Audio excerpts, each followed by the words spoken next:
Hey there. So today we're going to talk about the white keys. If you watched the previous video, you'll know that we first need to make sure we understand the pattern of black keys, which again is 3, 2, 3, 2, alternating all the way up and down the keyboard. If you understand that, then you can use that to discern one white key from another. Because every white key is in a fixed position against the black keys. For instance, again, if you find any two black keys on the keyboard, the white key in between them will always be D. And you can hear that sameness between the notes. So people get scared when looking at a keyboard because they see so many different keys, but really it's the same group of pitches repeating. When we're looking at the white keys, we only use 7 different letter names out of the whole alphabet, the first 7, A, B, C, D, E, F, and G. This goes for any instrument, for any musician. We use the first 7 letters of the alphabet. So first, let's make sure we understand where these keys are at, and then we can talk about why there's only 7.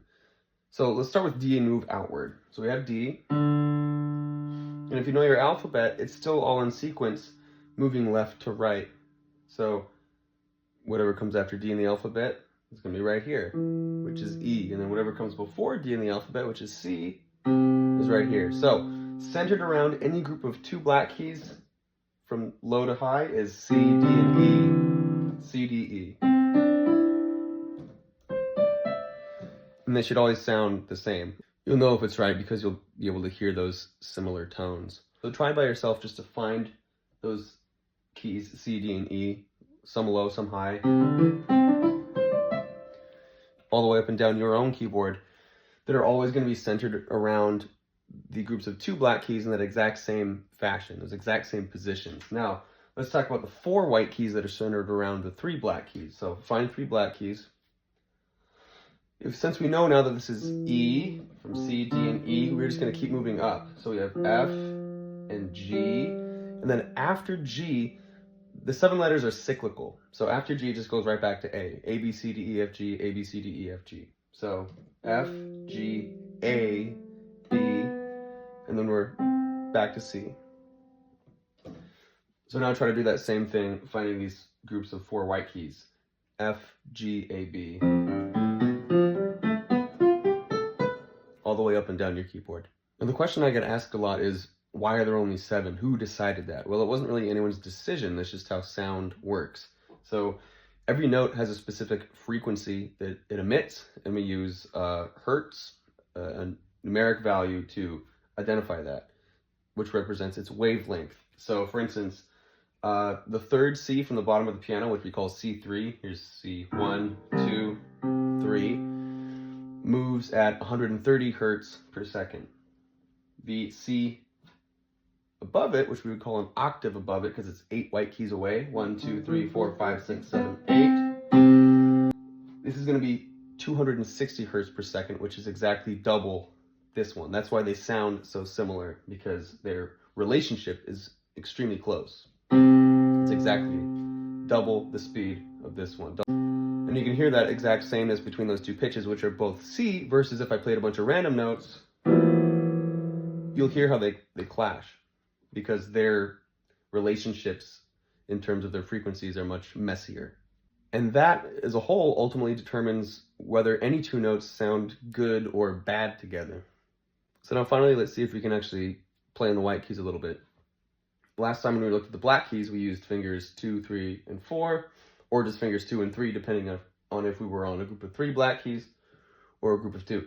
Now we're going to use all 5, so we have to bring in our thumb. Now watch out for that, because a lot of beginning students will tuck their thumb under the piano like that, but we want to use the thumb to play. So you're going to have to overcompensate to make sure that thumb has its spot on the keys there. What we're going to do is just let your hand hang loosely. We don't want it to be totally flat. A lot of teachers say pretend there's like a softball or a grapefruit in your hand. We want that sort of arch. And then make sure your thumb is resting on C, second finger resting on D, third finger resting on E, 4 on F, and 5 on G. And just to start practicing, you can walk up and down 1 finger at a time. If you want to move to your left hand, your 5th finger or your pinky is going to be on C, because regardless, in this C position, we want the bottom of each hand or the leftmost finger of each hand on C.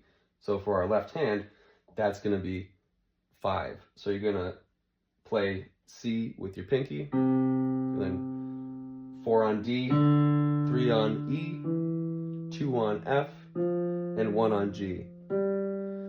Remember that the finger numbers are the same fingers for both hands, so thumbs, regardless of which hand, is 1, 2, 3, 4, 5.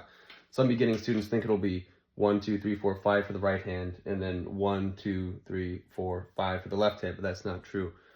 And it's actually a little bit easier when you understand the correct version, that both pinkies are always 5, 4, 3, 2, 1. So if you're not used to playing the keyboard at all, I do highly recommend doing some basic exercises like walking up and down in that C position with both hands. And try to identify random notes on the keyboard. Just jump to a random white key and say, okay, this is E. And again, every white key is going to have a fixed position against the black keys. So as long as you're familiar with that black key pattern of 3, 2, 3, 2, 3, you should be able to identify all the white keys. Remember, there's only 7, and they're always in the exact same position in reference to the black keys.